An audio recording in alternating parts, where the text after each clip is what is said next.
Hey y'all, it's Amanda. Welcome back to my channel, and this is going to be another weekly reading wrap-up. I guess we'll call it week 2. I haven't read a ton this week, so really since that last video, this is just everything I've read since then. I will link the first video for this month in the card, but I have 5 books to chat about with you guys today, so let's go ahead and dive right in.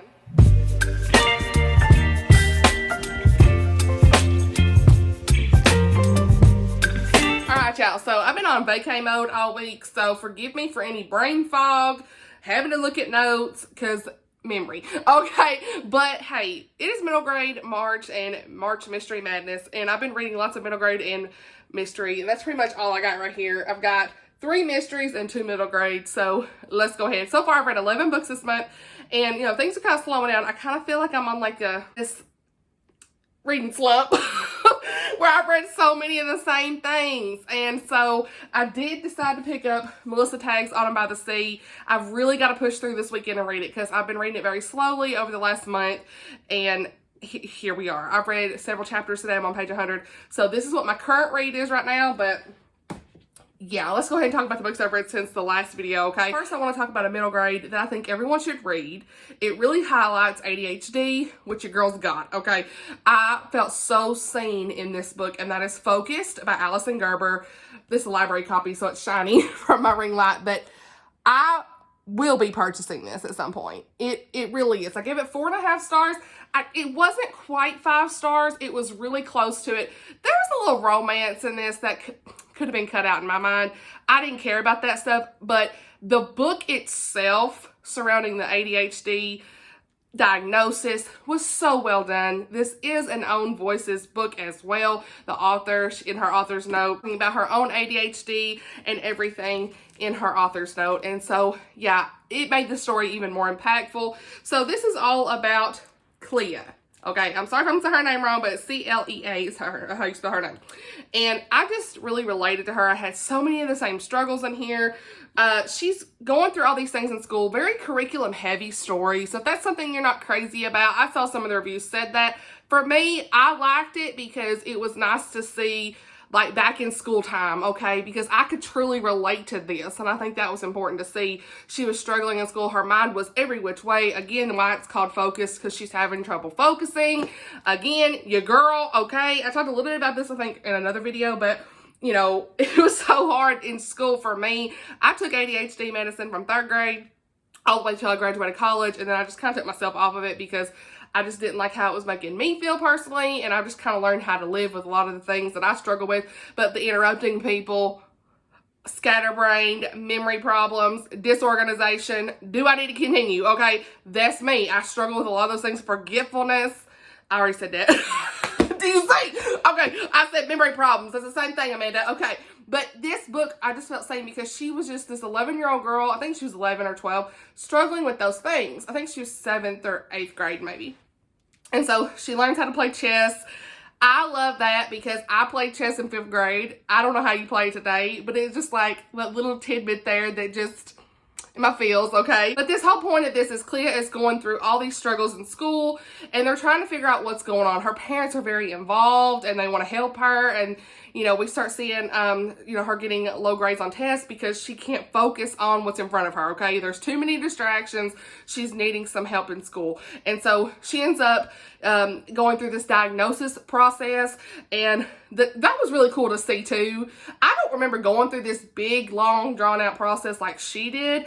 I don't know that it was like that back in the 90s, but you know, I remember going to my doctor all the time, honey. My chart was probably this big, and just all kinds of crazy things. Tried different kinds of medicines because some would help and some would not. So it was just really cool to see, you know, the options that they had for her and the diagnosis process and all these things. She had a friend, really close friend. What was his name? I can't even remember his name at this point, but she had a really close friend.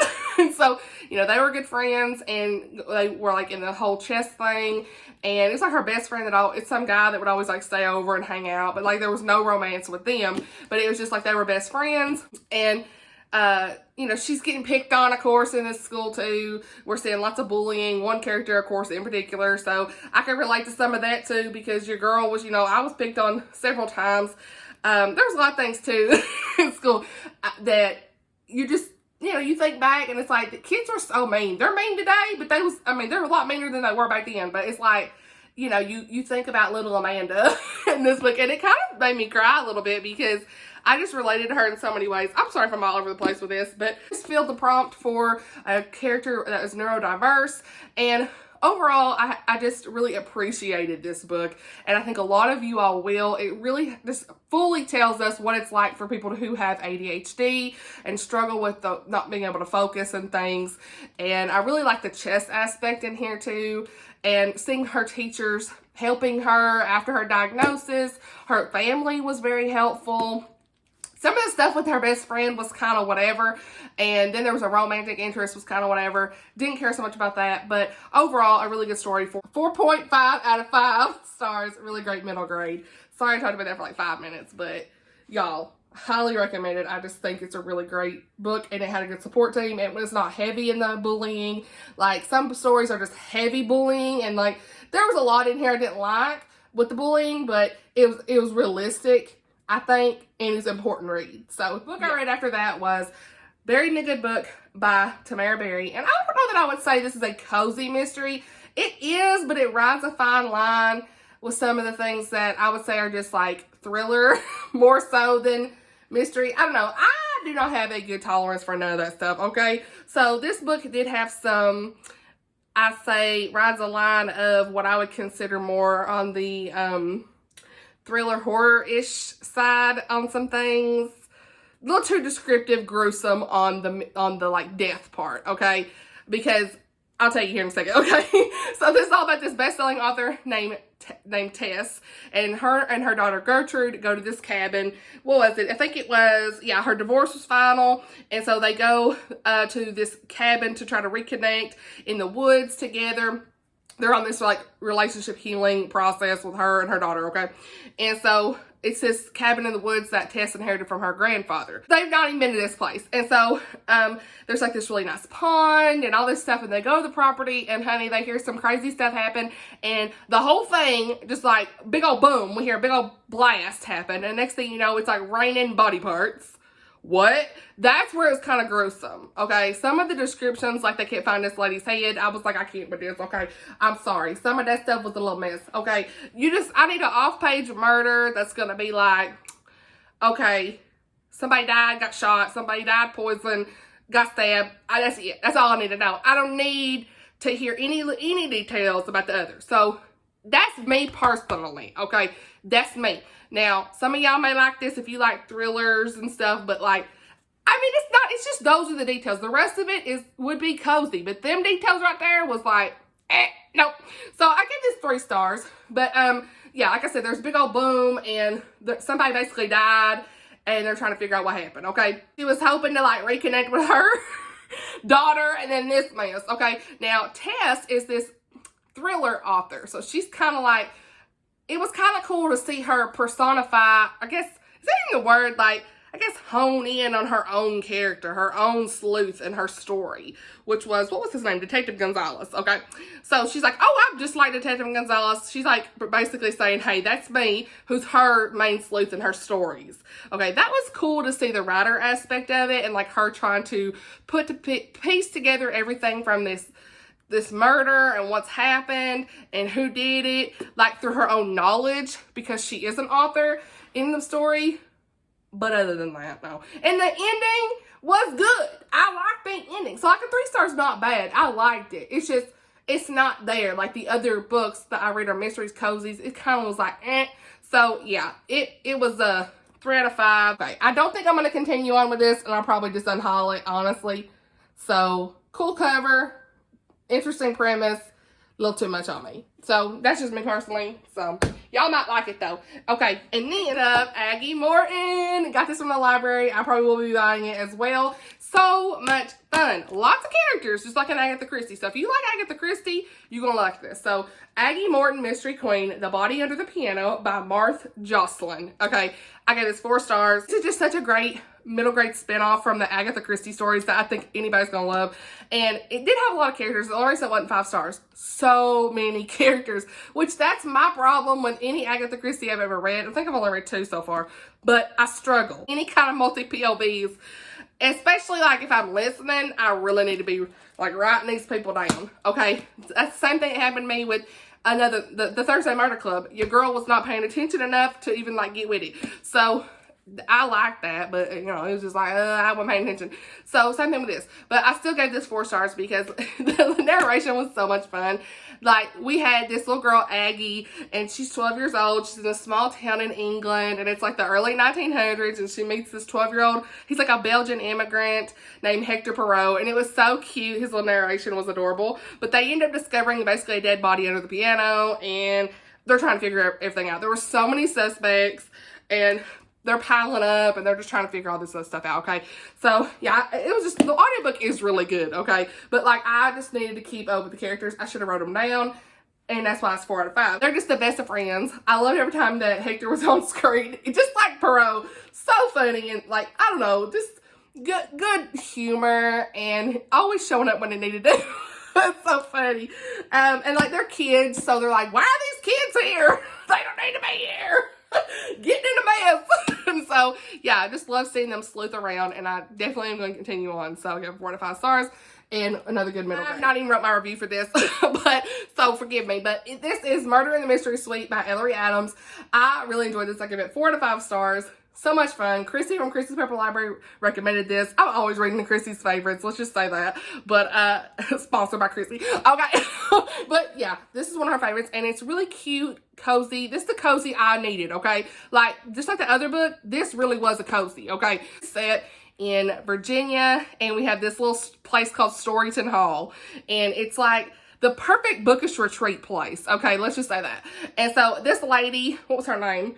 You know, men names don't good. Okay, Jane Stewart. Okay, yeah, she's gonna host a murder mystery week at her place.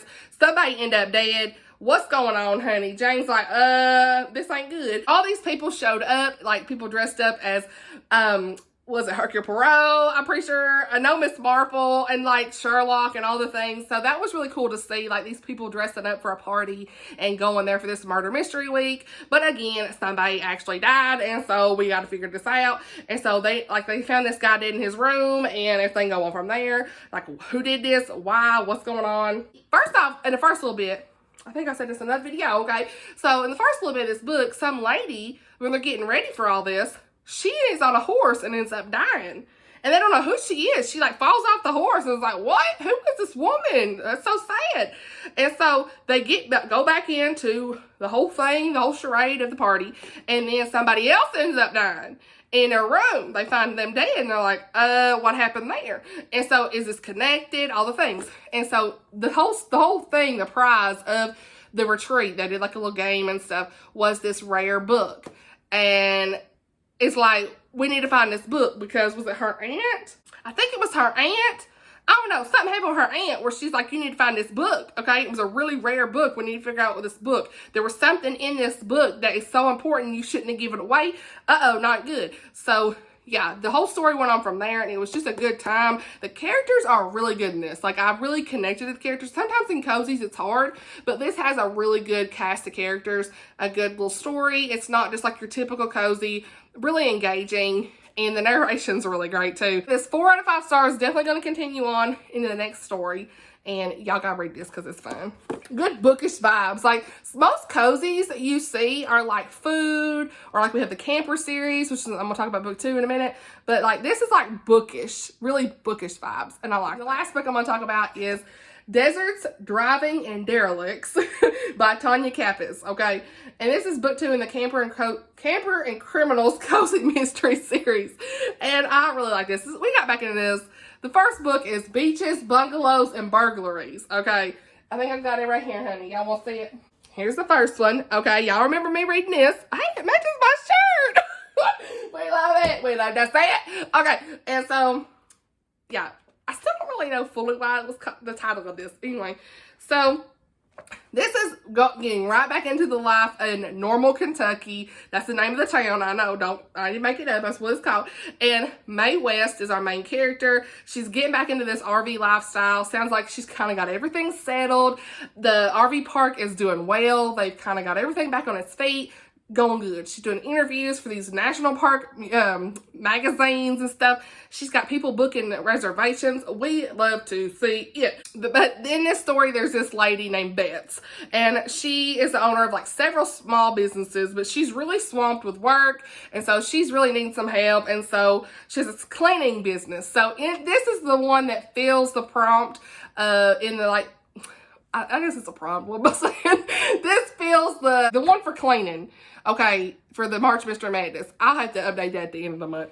But yeah, so she has a cleaning business, and so May offers to help her. They end up going to this lady's house named Tammy Jo, and she's got like this fancy dog, and it's so funny. It's almost so over the top. Like this woman, honey, what's her name? Tammy Jo? Yeah, Tammy Jo, she pretty much says she's going to leave all her assets to her dog. Like this dog she's gonna get his DNA to like reproduce all this stuff.